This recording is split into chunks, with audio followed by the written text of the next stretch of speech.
حياكم الله مشاهدينا ومتابعينا بكل مكان وزمان، واكيد على شاشه قناه الانبار الفضائيه. ضيفنا في هذه الليله الشاعر علي جبير. مرحبا ابو يا حسين. بعد قلبي سامي، شلونك اخبارك؟ شلون صحتك؟ نعم الحمد لله. يوم نورتنا. يا بعد قلب التنور، شكلك على الضيافه، يا رب نكون خفيف الظل عليكم، ويا رب التوفيق لك ولبرنامجك هذا الناجح يا حبيبي. البدايات. أي. من هو علي جبير؟ علي جبير دكتور بحرب، ما شفت راحه بيوم، اركض عن نزف على ما تظل اضغب. الله. يا بعد قلبي. اليوم الشعر انت تكتبه لو هو يكتبك؟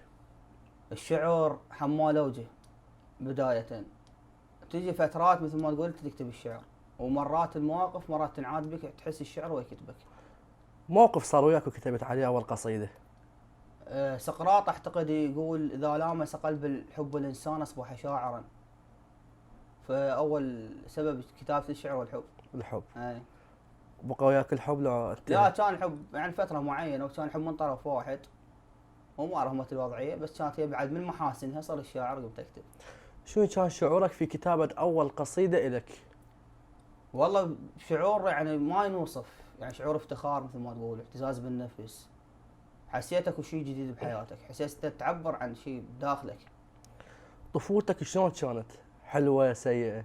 انا بالنسبه لطفولتي يعني جزء الشخص الوحيد اللي ما اتذكر الطفوله مالتي. السبب؟ ما اعرف، يعني اتذكر مواقف طفوله ما اعرف، ما اتذكرها، ما يمرني ببالي. يعني سبب الايام والظروف اللي عشتها انت وجود مثلا وطفولتك؟ بالشباب، يعني من شبيت مثل ما تقول كثره الضغوطات اللي بالحياه او المشاكل او الهموم خلتك تنسى ايام الطفوله. ونسيتن؟ ايه. ماكو موقف بسيط بالابتدائيه بالمتوسطه؟ مستحيل ما اتذكر. ما تتذكر ما أتذكر نهائيا؟ ابد. يا ريت تعد الذاكره مالتك أبد. على مود انسى. لو يرجع بيك الوقت إيه. هم تعتذر من شخص؟ اذا عاد بي الوقت اعتذر من الشخص، هي اكيد هواي اشخاص اخطات بحقهم. يعني سويت. ما ادري جاوبك جواب مثل ما قلت دبلوماسي واقول لك اعتذر من نفسي، لا هواي غلطت في العالم. اصدقاء مقربين هاي الامور. احنا دائما نشوف الشارع العراقي يحب الابيات البسيطه اللي تلامس قلبه. مثلا اكو ابيات جميله تاثر في الشعب. اذا ماتت الشجره ما تحزن القاع، تلقى الحيره بعيون العصافير.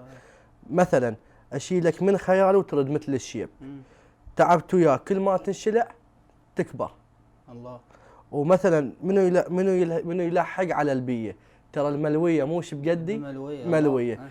الله، وشنو البيت اللي وصل للشعب العراقي عندك او القصيده؟ يعني اغلب الابيات مثل ما نقول الجمهور مالتك بصوره عامه جمهور متنوع. مثل يقول لو تشابهت الاذواق لبارة السلع العفو. فيوم الجمهور بصوره عامه اكو جمهور نخبه واكو جمهور عام.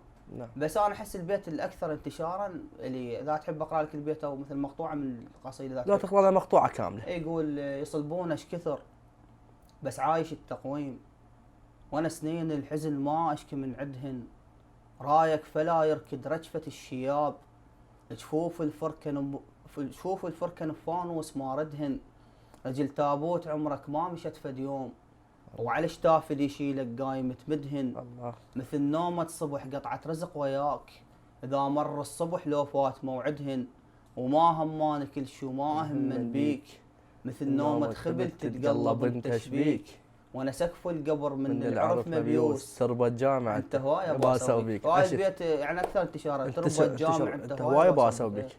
عاشت. يا بعد قلب اخوي. علي جبير، عندك موضوع كلش مهم. ايه. علي جبير، انت تحديت كل الشعراء الشباب. ايه. تحديتهم انه انت الشاب الوحيد اللي كاتب 80 قصيده وبهذا عمرك الشبابي.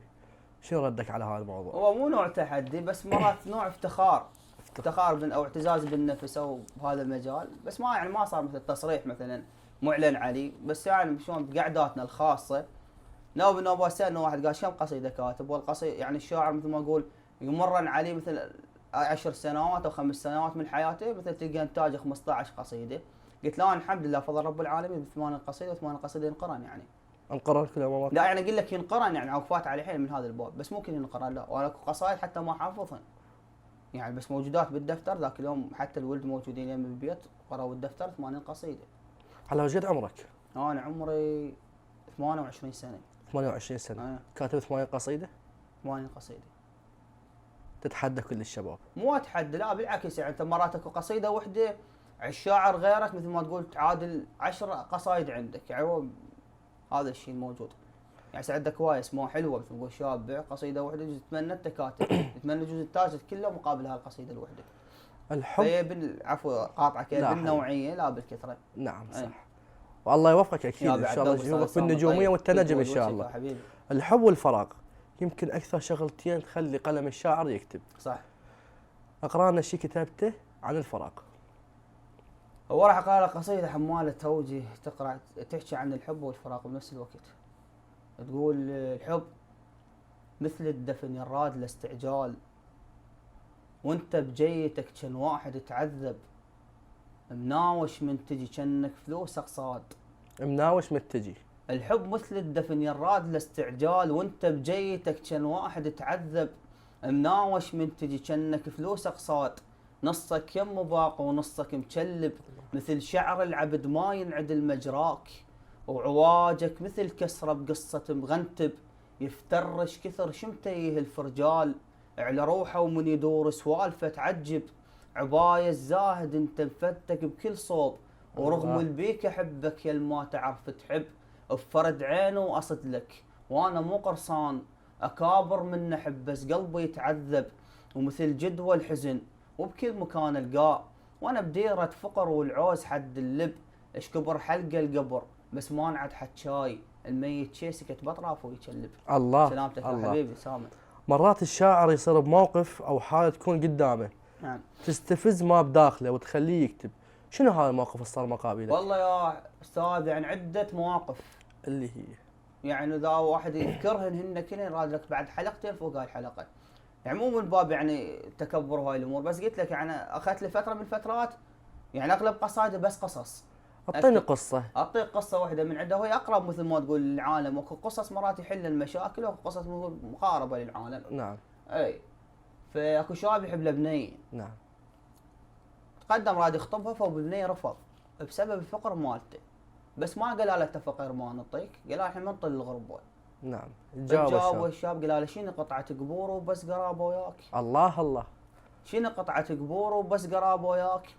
تشارك لك غريب وللثواب انحط، مثل خيط الحفاف ايش كثر شفت وجوه، اتقطع وذر واطراف وتتفرط، مثلك ما شفت على ما يصير تعيش، تقنع بالمسودن شعره يتصفط، بهاق بجلد الاسمر حزن بين هيج، تراها هون علي لو باقت الشرط، ومثل بيبان قلعه الخلق كان طويل، وامشي بواهس انا وكن ورقه بشط، ونصبيه الحزن ونصبيه الخلق، مثل الصريفه بسوق، من تالو قمت حتى بسلام افحط، يا نجمة ضابط وحتى بنهار نعيش، بيض النية كانت المن الشخبط، لذن فقرش كثر يوم جبت اخبار عنك من نجيت هواي كان مخيط، ربعك ما تذمك لو صرت جاسوس، معسكر للعدو اخبار تتصنط، وتدق بيش كثر جرس المدارس هيج، عالجدوى تعيش وابد ما تخربط. عشت. يا بعد قلب اخوي.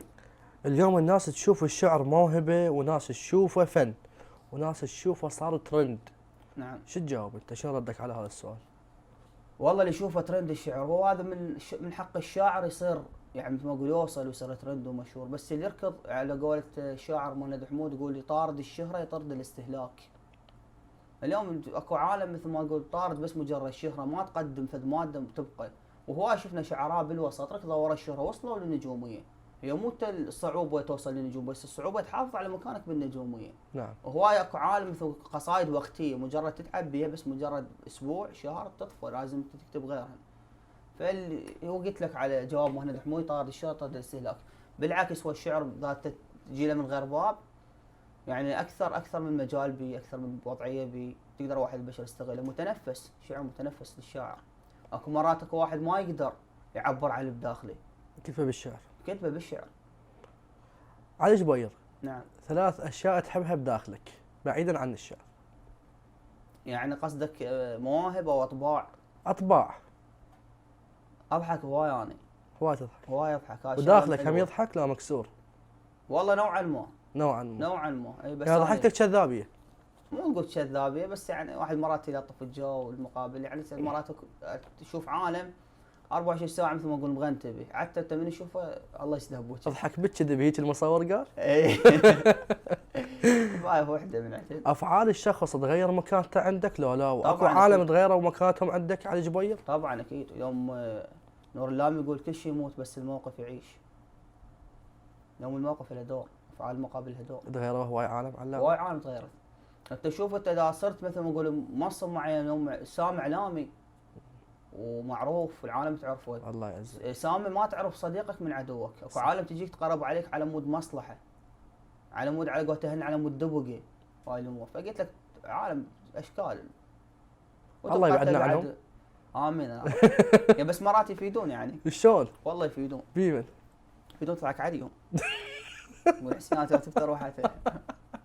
ضحكت اي عليهم؟ واي بتوصل انت المرحله مثل ما تقول تعرف المقابل يعني كثره التجارب. واليوم انت اول ما طبت الاستديو شفت الكاميرات والوضعيه صعبه عليك، بس من الممارسه تعودت. تكون شيء سهل. فاليوم انت متمر موقف تنصدم بصديق مره تضوج، مره ثانيه اخر يعني توصل مرحله تقول قبل لا يسوي لك موقف مو زين تعرفه، صح يصير عندك شلون نظره اليه، صح. فتمشي تطير مرات على مايه، مرات تتونس عليه. يا ضحكت عليهم. واي اي والله شوف مرات عالم خطيه سامي. اي وياك عالم خطيه. شلون خطيه؟ خطيه يعني شيء يقول لك ما يعرف شو يريد، ما يعرف. وعباله ومن يشوف المقابل، اكو عالم من يشوف المقابل طيبه قلب وياها وفاتح بابه ومهلب العالم، عباله شنو؟ عباله عود هو سوى انجاز بالمقابل واستغله، والمقابل يدري بيه بس مطيه علمه يحسه اخوه الصغير. وسلامتك يا الفقره. بس خلصت فقرة البدايات. اي بس احنا بعدنا مستمرين بفقراتنا. يا بعد قلبك. مشاهدينا نروح فاصل ونكمل وياكم.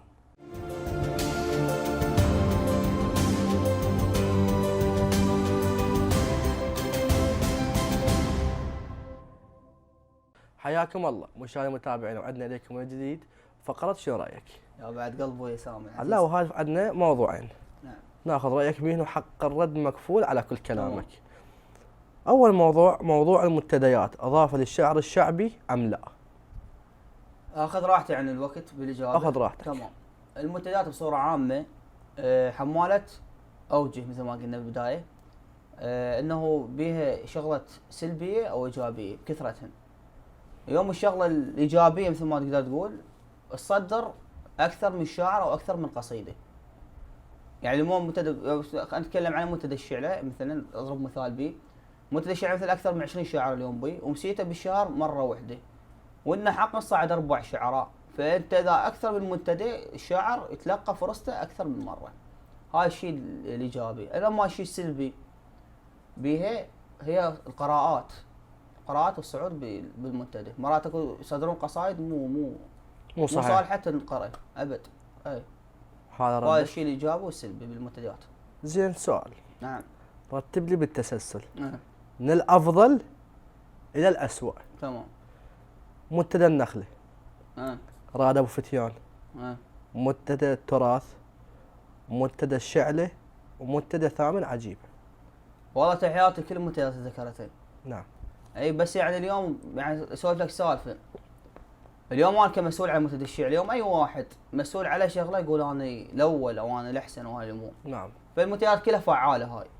وانا ما اقول لك مثل منتدى الشعر الاول، انما الجمهور مثل تكره للجمهور، او ترجع هسه المنتديات من تحيات منتدى النخله، المنتديات اللي ذكرتها ثامن عجيب او منتدى التراث او منتدى رائد وفتيان، هم كلهم يعني شلون مثل ما تقول كانوا منتدى الشعلي، والود مو تقول سحبوا نفسهم بعمل خاص لهم وفد نظره خاصه لهم كونوا يعني جميع اهل المنتديات كانوا في منتدى الشعله وانسحبوا من عده؟ ايه كانوا منتدى الشعله وانسحبوا منتدى الشعله، ولحد الان اذا تسالهم هم جميع المنتديات والمترأسين عليه تقول منتدى الشعله، يقول منتدى الشعله هو منتدى الام.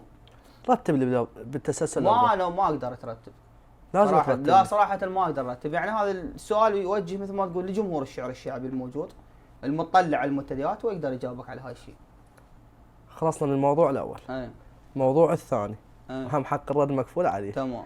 موضوع البرامج الشعريه وتكرار الوجوه في جميع البرامج، شنو ردك عليه؟ والله صارت البرامج بصوره عامه البرامج الشعريه، بس يعني استثني من عندها برنامج رسائل، وتحياتي علي نور الياسري. تحياتنا له. اكثر شاعر ومقدم برامج خدم الشباب.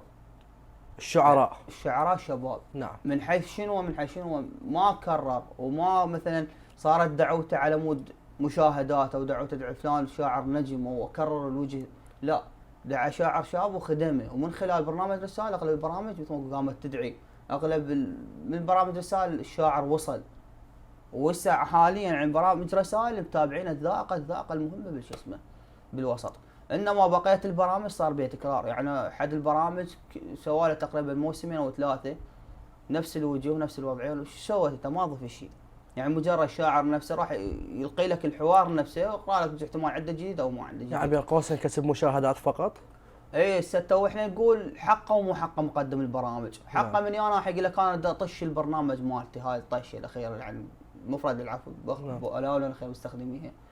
ومن باب ثاني انت المفروض مثل نسق، هسه احنا كنظام متدان بصوره عامه انا هم اقول لك اجيب لي نجم وخلي وياه شباب على مود، يعني من خلال النجم الشاب مثل ما قلت يقدر يصير له جمهور ووضعيه. بينما هو مقدم البرامج لا، نجوم نجوم نجوم، شنو يعني؟ هو النجم هو واصل ما يحتاج بعد برنامج، يعني بعد لما تدعي خب هاي مثل الطاقات. مو انا متحدث راح اسولف لك من اسولف لك ما اسولف لك كشاعر، اسولف لك بقول كذائقه او كابو منتدي. نعم. يعني خاف مثلا اقول شاعر يعني يحكي بحرقه على مود شيء نفسه عمود استضافه، لا انا ذنك الامور ما محتاجين.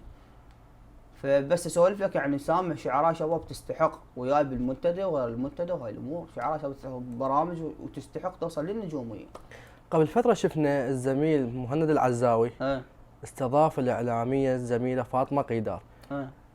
فاطمه قيدار يعني مهمه في عملها صراحه ولها اسمها الخاص، بس يعني شنو ردك كاستضافتها بالبرنامج، برنامج شعري؟ مو صحيح. شلون مو صحيح؟ انا اشوفه مو صحيح، يعني كرايي الشخصي كعلي جبير اليوم اشوف هاي الشغله مو صحيح. انت بدل ما استضافت فاطمه قيدار استضيف سجاد قاسم شاعر من البصره يخبط، شاعر شاب وعنده قصائد واقفه عليها. رسول محسن غيره هواي اسماء سجاد، اسماء اذكر لك مو من منطقتنا، خاف يقول واحد احتكار لمنطقته واحتكار المنتدى، جاي اذكر لك واحد من البصره واحد من بغداد غير منطقته، وهاي الامور اكو شعراء يخبلون. يعني ذا سعد الكامل قائمه طول. بس مهند قاعد يستضيف شعراء، يستضيف بس يستضيف نجوم وشباب نجوم، يعني اغلب الطالعين ويا مهند هم طالعين قبل. يعني شنو مثل ضاف انت بينما اذا اجيب لك اليوم شاعر شاب وانت شو اسمه ينحسب لك كل برنامجك من طلعه. سلامتك. حق الرد مكفول على كلامك. تمام. ايه. وقبل ما نروح فاصل نسمع قصيده منك. انا خادم اقول تشبقنا واكرهك حبل مال اعدام، تشبقني واكرهك حبل مال اعدام، حبل مال اعدام. ايش ما زادت لهفتك روحي تشبع موت، ما عوفك كنت عوشي عد مشلول، ما عوفك كنت عوشي عد مشلول، وقطعت انفاس يمك لا يغثك صوت، نشاز بظلتك ضحكه بوسط تشيع، نشاز بضحكتك، نشاز بظلتك ضحكه بوسط تشيع، الله. وعلم تون السلف متمدد التابوت، اكبر بالحزن لحي على خد مسجون، وبالفاس الحزن وبصدره قام يفوت، وشي خلص العمر ما يبكي شلال، ما تخلص صفنتل من خلق منحوت، يحلال الحزن مثل الشذر على الثوب، مثل كلمة ذنب تحلب حلق طاغوت، اوزع بالخلق كان ورث بين ايتام، وتطشر عمر كله وكان بقايا فتوت، ويمشي بفرد روحه مسودا الناعور، يمشي الوحده وما يدري وين يروح، وطلعت روحي مثل الفطره مال العيد، بنص يوم الفرح وانا بواك ونوح، ما يسوى العمر حلفه بحلك كذاب، ما يسوى العمر حلفه بحلك كذاب، مثل باب السجن ما يسوى ذا مفتوح، ورضيت بكل شي قالوا كان ابو المخطوف، سامرت الفرح بالصوت ظل مبحوح. الله. سلامتك يا حبيبي. ومشاهدينا الكرام بعدنا مستمرين في فقراتنا، بس نروح فاصل ونواصل وياكم.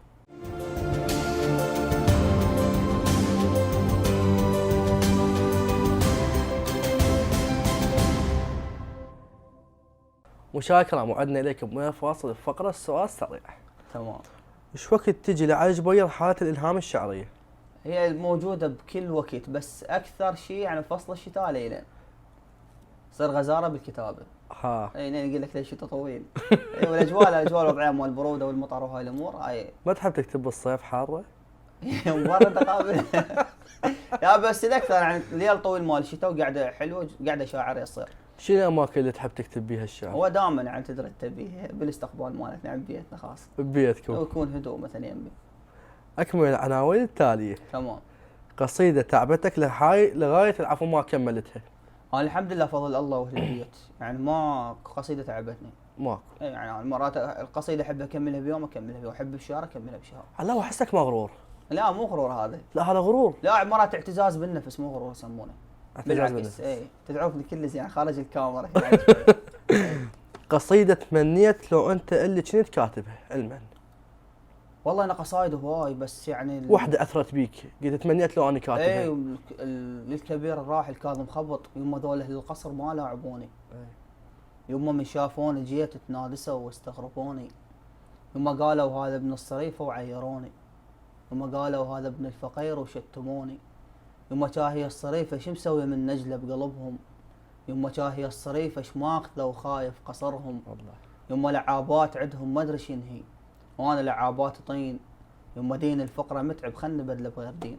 الله. بعد قلبه. اجمل قصيدة سمعتها. يعني شعراء راحلين شباب. شباب. والله خلي بقوية الشباب احنا. لا كثره يعني شباب اخر اونه، وخاصه يعني ولد منتدانا وغير شو اسمه هواي. احسك تميل هواي ولد منتداكم. مو خوش ولد. خوش ولد. خوش ولد الولد، خوش شعراء بنفس الوقت. انا عندي الشعر. يعني اهم شيء. ايوه شاعر لاعب 6 مرات بستة تقول اهم شيء الشعر. لا تجوز مثلا اذا ترجع على الواقع واحد يمشي وضعيته ومبدئه قبل لا شاعريته. مرات هو شاعر تلقاه شاعرته حلوه بس هو مو خوش انسان، قبل لا تصير شاعر صير انسان. شنو القصيدة اللي يا قصيدة هديتها الشخص قلت له هاي الك؟ يعني شلون ما افهم سؤالك؟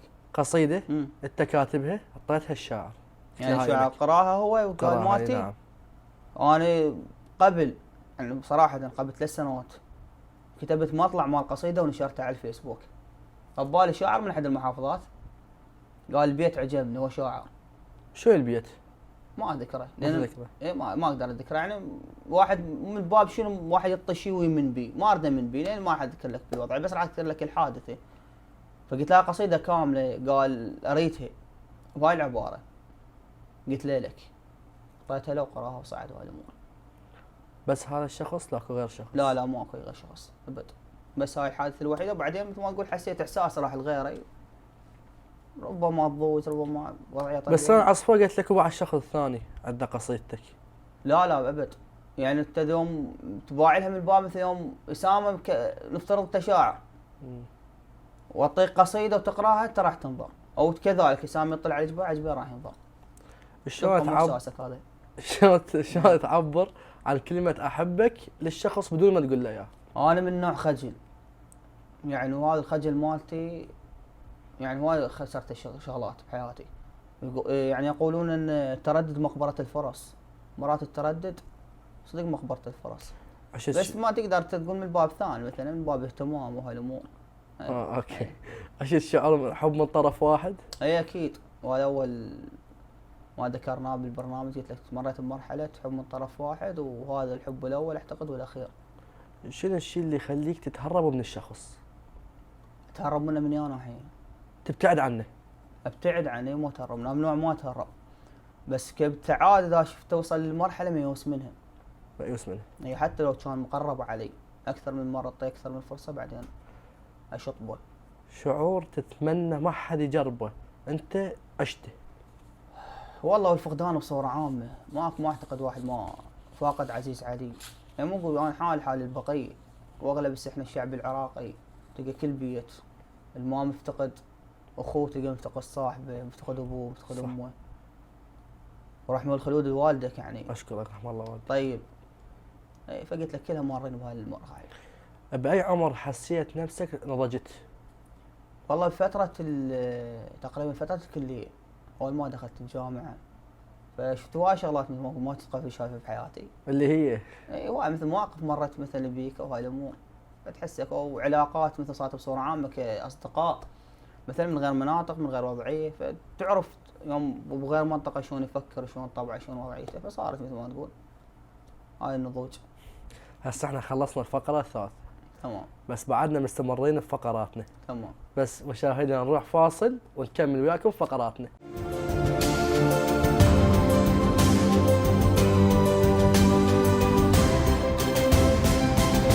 مشاهدينا الكرام، وعدنا اليكم من الفاصل بفقره الصوره والتعليق. تمام يا حبيبي.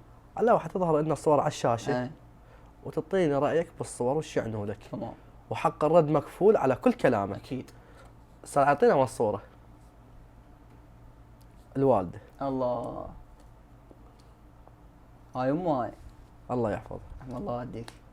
شو توجه لها كلمه؟ والله دائما تقول ليش عجب انت مو شاعر؟ أي. ليش ما تكتب لي؟ مكاتب الام. ما كاتب اني يعني لحد ما يعني قبل لا اجيك للبرنامج اي هي سبحان الله جت قصيده ببالي كتبت المسدات. مرات اقول لها يمه اكو شغلات او اشخاص اكبر من الشعر، اكبر ما توصفهم شعر. ما تقدر توصفهم. اي ما اقدر حتى ايش ما تكتب بحقهم قليل، فكتبت مقطوعه يا ريت هي تتقبلها يعني لها ان شاء الله ان شاء الله تتقبلها. توفيق.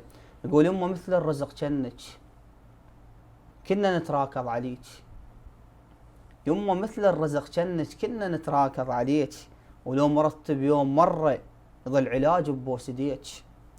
يمه يا حيطان فقره تتعب وما تستراح، ولو هموم الدنيا بيه من اشوفنك ارتاح.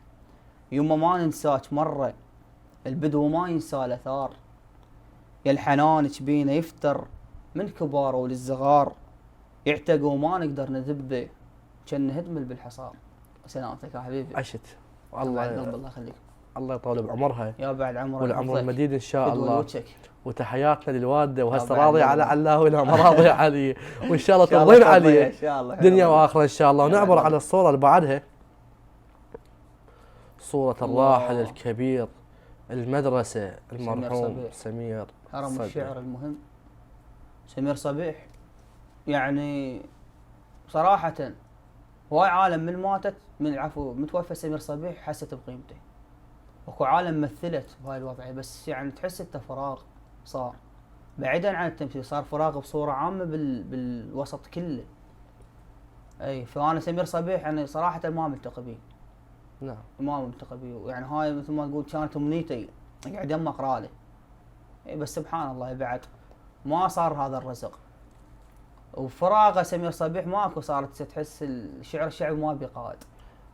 شو تحب تسمع لسمير صبيح ده؟ والله هو سمير صبيح اسمه بس اسمه شعر، بيت يعني انت حافظه ما يروح من بالك. هو لا يعني الاقرب يعني دائما نردد به نقول الخوه اشتريها لقط لو تنغلب بالسعر، لا تشتريها عزل طبع السعاده دهن، وما انا ما ننجمعش ما ننخبط ننعزل، والفرحه طيره بغصن سهام الملامه وهلي وعداي، والمستحى معقوله ما تنكتل، والخلق شعره صفوه وقنعنا ما ينقطع بين الخبل والخبل. الله. الرحمه والخلود للكبير اوجه لك سمير سؤال. صبيح. انا سمعت بسبب المرحوم سمير صبيح انت سويت منتدى. بس هي صح اكو هيك شيء، بس يعني مو من باب يعني اكو عالم صراحه تفهمها بسبب سمير صبيح صار المنتدى من باب شنو، من باب يعني شلون شيء يعني شلون نصح بي. نعم. بس اذا تحب يعني احكي لك الحادثه اللي صارت. احكي لي الحادث. انا سمير صبيح عنده تصريح نعم. حسب ما وصل لي، كرر حسب ما وصل لي من خلال اشخاص بالشعله شعراء بالشعله، قال صرح قال الشعله ما بيها شاعر، الشعله ما فيها شعر. الشعله ما بيها شاعر. اي فما اعرف يعني ليش صرح هو بوقتها، احتمال مثلا ما اقدر ادخل يعني اشعب الوضعيه والامور وهاي. نعم. بس يعني اقول لك المختصر مالته. فبوقتها انا سامع يعني شعراء الشباب، ما اقول لك عوفك مني، شعراء الشباب وهو تخبل من النعمه كان يقول الاذان البايعين ويا الشوادر حزن زايد، حسين البحث سيف لا الله يرحمه، والله هواي اسماء حلوه شباب يعني طاقات تخبل. وبوقتها قلت يعني حرامات هذا، يعني سمير بجوز حقه مثل ما واصلي له هاي الاسماء، يجوز ما سامحهم. ما سامحهم وجوز احتمال قال. واحترام وتحياتي كل شعراء الشعله، الشعله شاعره ولاده وشعراء كثار بيهم. فقلت لك واحد صارت حسيت بمسؤوليه بهذا الشيء، قلت اولد مثل ما اقول العفو اسس منتدى مصدر قصايد نعم وتوصل يا بفلان منطقه اللي هي الشعله بها فلان شاعر وفلان شاعر وفلان شاعر. فصار بهذا اكيد الرحمه والخلود لسمير صبيح. الله يرحمه. ونعبر على الصوره اللي بعدها، المرحوم الشاعر كاظم اسماعيل الله. القاطع. الله مو يقولون اكو ظاهره كرة القدم اللي هو رونالدو، نعم. الظاهره بالشعر الشعبي كاظم اسماعيل القاطع، المدرسه الشعريه الكبيره. الرحمه والخلود. روح شو تحب تسمع؟ انا كاظم اسماعيل القاطع يعني من دون الشعراء من اسمعهم اخاف. من شنو تخاف؟ اخاف ما تحس قصايده يعني شلون مسرح يعني شلون مرعب، يعني يوصل لك الفكره القصيده اللي يقراها يعني كلش صعب. الابيات دائما اللي ترددها للمرحوم. يقول كل ساعة وتعتني جفوف بطران، وانا جلد اللي علي قماشه بايد، سحبوا من حياته هواي خلان، وبقيت بهالزمان الوحدة عاند، سواد الليل يبقى وتطفى الالوان، واعيد بذكرياتك والمشاهد. الله، الرحمة والخلود اكيد. نعبر على الصورة اللي بعدها. المنتديات. منتدى الشعر الثقافي، هذا البيت الثاني. هاي المعلومة الصورة كانت بمسابقة الشعر بغداد. نعم. اللي تبناها المنتدى. بس ما ادري يعني مو بس لي يجيب لك اي شاعر منتدى الشعر ليه؟ شوف صورة منتدى بس بده يدمع، يعني حب كبير لهذا المنتدى، تحسه عائلة ثانية. كبير لكم همين يا بعد قلبي. اخوتي تعرفت عليه بهذا المكان. جميل. تحياتنا لهم جميعا ان شاء شاء الله. من احمد الصبيحة والاخر شعر ان شاء الله. نعبر على الصورة اللي بعدها. الشاعر احمد الطاي الحبيب احمد الطاي. ليش مختار لها الصورة؟ هاي الصورة لأن بيها التكريم مال منتدى الشعر الثقافي. مال منتدى الشعر الثقافي. احمد الطاي. احمد طيب قلب. نعم. احمد صراحة صاحب موقف وياي يعني ما انسى. ايه. موقفه كلش حلو وياي. ايه. شنو موقفك ويا احمد الطاي؟ احمد اخوي. اخوي. بس متى نشوف اخوك وياك بالمنتديات والامسيات؟ احمد بحكم اخر فترة يعني دوام الود يعني ما يحب اصرح بهالشيء، ولا الود عسكري. نعم.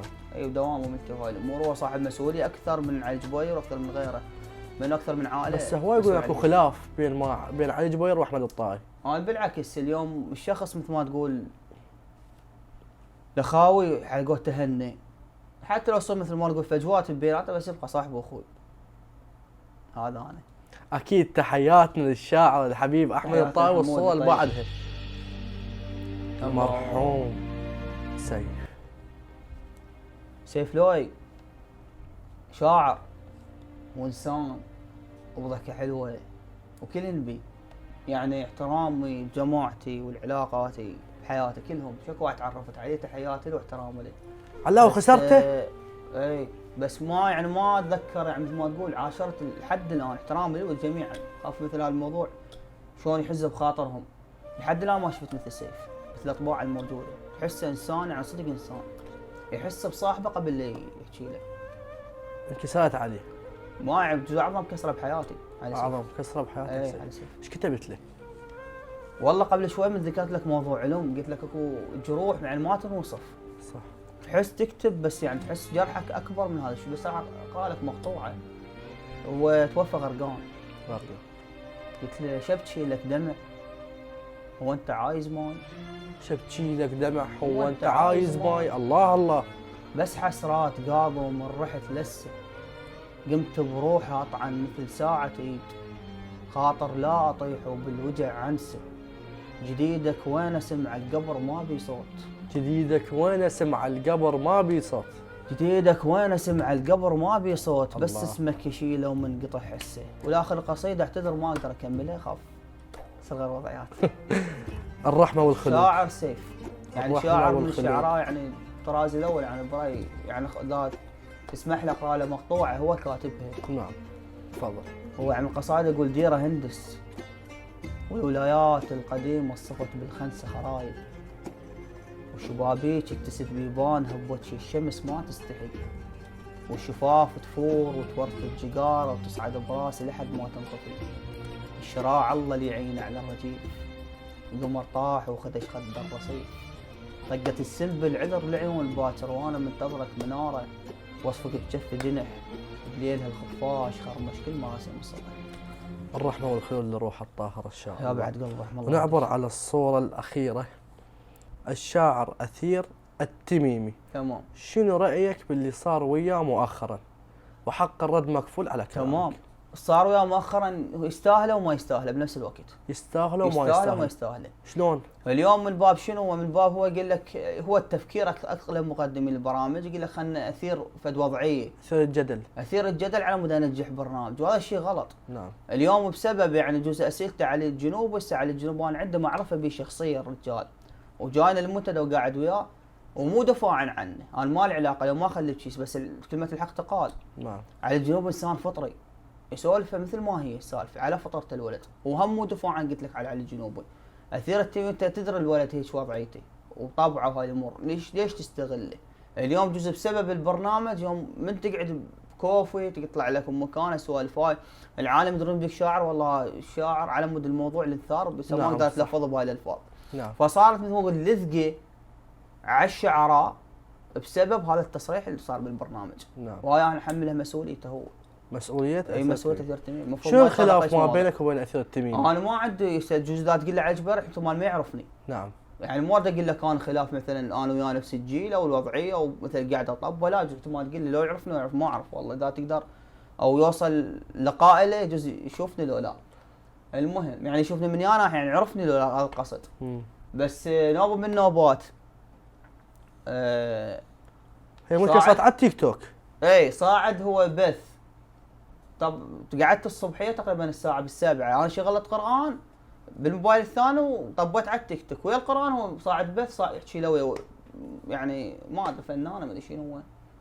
صراحه حزت بخاطري، قلت واحد الصبح يقول يا الله يصلي على محمد مال بثوثي، عدد ربعته كل من وضعيته وكل من ورايه مثل ما تقول. اي فتذكرت مالت الله، يعني انا دائما عندما اشوف سلبيه بالوسط اتذكر سمير صبيح الله يرحمه. سمير يعني كان يعني مو تقاصا بثير التميمي وهاي الامور، بس كان سمير صبيح الله يرحمه يعني مثال للكل بطبعه بتصرفاته بوضعيته. اي فقلت ابي الله يرحمك سمير، وقب علي بالبث. جاوبك؟ شنو انتقاد لي او مثل ترحم على سمير السوالف هذا هواي حكي يعني ما اقدر يعني اكمله، وهاي بينه وبين لا اكثر ولا اقل، بالعكس ما عندي شيء، تحياتي له والله يوفقه وحق الرد مرفوع على كلامك. هو براحته بعد، بس هذا قلت لك هذا الراي الشخصي انا بعد يعني ما به موضوع لا مجامله ولا شيء، لانه اذا تتجامل على حساب الشعر، وانا خاصه موضوعنا الاول بعيدا عن تقول الخلاف وما خلاف، ولا انا جاي اثير مثل ما تقول خلاف على اثير التميمي، بس الموضوع الاول يمسني ويمشك شاعر بالوسط. اليوم استاذ اسامه الله يعزك، اليوم الوسط بصوره عامه يعني للاسف يطلعون بحلقات شعراء يعني شكل لك السلبيات يذكره، والله عنده مشكله اثناء الشعر، عنده خلاف العالم شعليه. صح. نذكر الشيء الزين، اليوم اسمع قصائد، اذكر الشغلات الف رحمه على والدك، يوم اسمع قصيده اذكر الشغله الايجابيه، وثق قصائدك الجديده. اليوم الوسط يعني الشعراء اللي بيناتهم اكو ايجابيات الله اكبر، ماكو بغير وسط. يعني اليوم اتذكر شاعر من الشعراء ما تحفظ ما اذكر اسمه، يعني بيته وقع وبخلال تصريحاته وعلاقاته والامور بقت الشعراء بنوا له بيت. يعني هذا شيء عظيم، ما شيء حلو هذا. اي يعني ليش واحد ما يذكره؟ صح. الخوه الصحبه غير هاي الامور اللي بين الشعراء الموجوده، بس السلبيات اثار الجدل. اي حرامات يعني ليش يعني العالم يتبع غير مجال يبغون على الشعر، يعني ها والله بشيء سلبي صار بسبب هاي التصريحات المحيوه. فيا رب توصل رسالتي يعني من خلال برنامجك ان من شاء الله توصل، وان شاء الله تغير وضعي والنمط، وان شاء الله بعد مقدمين البرامج بصوره عامه بس الشغلات الايجابيه، والعالم تتباع على حب، تتباع على جمال، تتباع على شغلات جديده ان شاء الله بعيدا عن الامور السلبيه. هسه احنا خلينا نسمع قصيده منك، اخذنا بغير عالم. اقول ما انضم الجرح لا رافقت نداف، وما قاطع نزف كأنك قطن بقطوف، مطرود ايش كثر كأنك تراب ببيت، وانا تراب الكهف بامكان اظل معيوف، تطيب الوحدك زلغه بكتف حمال، تطيب الوحدك زلغه بكتف حمال، ما حد هملك ما دارتك الجفوف، وما شيعوا جثة الكنز من دفنوه، ما خاف الكنز جاسلي دفن الخوف، القفل ضيق قلب لي طبله منه وبي، وضميد على روحه وهو ما مشتوف، تحط كحله الصبح واللاله مو شعروس، وتشوف الناس بيها وهي بد ما تشوف، وما جاسك جرح كان طرف نظارات، تشيل الجام بيدك ما نزل لك دم، ما طالبوا بحق البير مو رجال، ما طالب بحق البير مو رجال، عجيبه ما ياخذه وهو ما مهتم، الله. وما تتشيت صاحب كان كتف صبير، تبز لي مديده من الوجع يندم. سلامتك يا حبيبي. الله يعزك وعشيت. بعد احنا قلب بعدنا فلوجك. مستمرين بفقراتنا. تمام.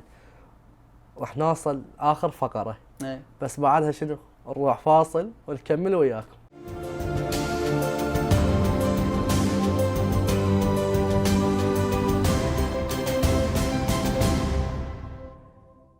مشاهدينا الكرام، وصلنا اليكم الى اخر فقره من هذا البرنامج. تفضل تمام. افتحها. شو يطلع يا خوي؟ لا ماكو لا عقرب ولا حيه. هاي مرايه المرات. تمام. باوع عليها. ارفعها، سد البوكس، بس اعطيني اياه. هذا نخليه هنا، أنا ما نحتاجه. خوش مرايه هاي. اوكي، خوش مرايه قدامك. تمام. باوع عليها. راح اوجه لك اسئله وجاوبني. وانا ابو على المرايه. باوع على مرايه. تمام. هل تشكل الناس؟ رغم جروح كثرة وما شكيت الهم، قلت الحزن عدوى يجيسك واندم، إذا محد بالبنة القبة عدل تصير، ينقل معاناة الغير يشيم، وصعب تبقى على راية قفل عالسكران، جفوف الجاستك شبعا شخوط ودم، سياج قبور ما يعبر حرام عليك، شنه البي غالي وياخذه ويغنم، الأخرس بالسفر شي يسوي بالقاموس، وهو بديرته لو صوته متثلم. هل انت طيب؟ يقول كل شي ميلوق بيدي، حتى قمصان العلي زاعلا كتف ومشن، راح اموت اليوم وحده وفن لو يسأل علي، يخفى كان بحضن قلبه وتخفى صابيعه بدي، وانا طيب عضعضت شف وشوف الطعم وش حلاته، وكلها كذبه وحتى من يدعى بصلاته. ايش كتبت للغزل؟ يا غزل مر على بالي، ويا غزل رايده جيده، من دور احساسي القي بتش وادر بالقصيده، وقلبه مخبوص ويحزنه، تاجر وعنده افتتاح، وهذا انا كان صوان بي الشيخ اركض وما يوم استراح. ماذا كتبت عن الالم؟ بصفاح الوجع بين مسد الشيخ، وخواف الفرح بايق وظل يلبد، وفارغ قلبه عايش دفتر الكسلان، حبر غيظ العمر نص روح وما يقعد، تشمرنش كثر كان فايل التعيين، وصد دولاب غيره هواي ظل اركد. شو توجه رسالة الصديق الخاين؟ بصورة عامة إذا جن الليل أصبحت وحيدا، مسطر العمال زاودني على طبعي، وعلى المصالح غبشة التمهيش ربعي، وما أحك راسم نسولف، أنا هم طبشور خايف لا أموت، وارجع واذكر حياتي جد ذي، البيها حيل هواي يقلق جنك انت ور العجوز بعلك شدت ندي، وهيك عايش لا موسيقى ولا حبيب، باقي بس دقات اسمع كأن سماع الطبيب. طيب المراية مالتي. بولا خذلي. لا ما اعطيك اياها. قبل ما اختم، تمام. قصة واقعية مال البنية الخرسة تتردد على ابو المحل. والله انا لحد الان يعني ما حسيت بالختام، والوقت كله الله ما يعزك أقول أحسب عنهم ولا شيء، صراحة. مجرد يعني حوار سلس واعلام ناجح، الله يسلمك. واتمنى لك الموفقيه بحياتك أشكرك. استاذ سامي. جدا انسان أشكرك. طيب ومجتهد اشكرك. يا بعد قلبي. قصه واقعيه ننقلها مثل ما تقول. اكو شاب عنده محل بسوق، نعم. فاكو بنيه هي وامها دامت تردد على المحل، فراحت ايام جت ايام صارت بيناتهم تقول نظرات اعجاب، فالشاب راد يصارح البنيه، فحاكاها البنيه طلعت خرسه، فعافه قامت تتردد المحل وما يعطيها وجه، فعلى لسان حالها تقول يثقل لسانش كثر وسميته شيخ، وهيك اصبر الروح اقول ان تنفرج، وانت رايك جذر زرعات البيوت خبصه بيهن عرج ملتاف بعرج، وانا مو جلاد داير اللي بقفاك، انا مو جلاد داير اللي بقفاك، كنت اطوف عليك طوفات اللي يحج، الله. حالي مثل الشات لما شاف اخوه بجلده صار هدوم للراع وخرج، وانت كان صبير غصنا بلا يطير، ما يحط عليك كيف بيتزج، منين اجيب الصوت واحكي مشتهاي، يبكي دومه منين زعلان الثلج، الحزن شبهته بعمى ورايد يبوق، ايش يلقى ياخذ يبقى حاير من يهج، الواهس ضرابه بسجن ما يبقى دوم، بجية الحراس ينهى وينعدل، وانا كحله وعدبد وما استراح، من حتى الزلم حطته الطفل، صرت فلوس العجايز ضك نحيل، قماط عربيه الحزن ما ينفتل، وانت يا طبعك يغث وشلون هاي، شادر المعدوم شديته بحبل، ومش شفت هذا اللي يأشر بالاخبار، قلت هذا اللي فهمنا وما يمل، سلامتك يا حبيبي، الله استاذ اسامه يعزك. الطيب. شكرا على الشاعر علي جبير، شكرا لك. وجودك كان لا اضافه. بعد قلبي، لا اضافه لي يوم أشكرك. قعدت يمك وتعرفت عليك. العفو على المصورين وكادر التصوير والمخرج. اكيد هم يعني هم الاساس خلف طبعا الكواليس. تعبناهم اليوم ويانا. وشكرا يا لك. بعد قلبي. الوقت داهمنا، اكيد. راح نوصل للختام، ايه. وبودي ابقى وياك اكثر بس يا بعد قلبي، هذا الله الوقت. يسلمك. مشاهدينا الكرام، والى هنا تنتهي حلقتنا لهذا اليوم. نشوفكم بحلقات قادمه، دمتم بخير يا اهل الخير.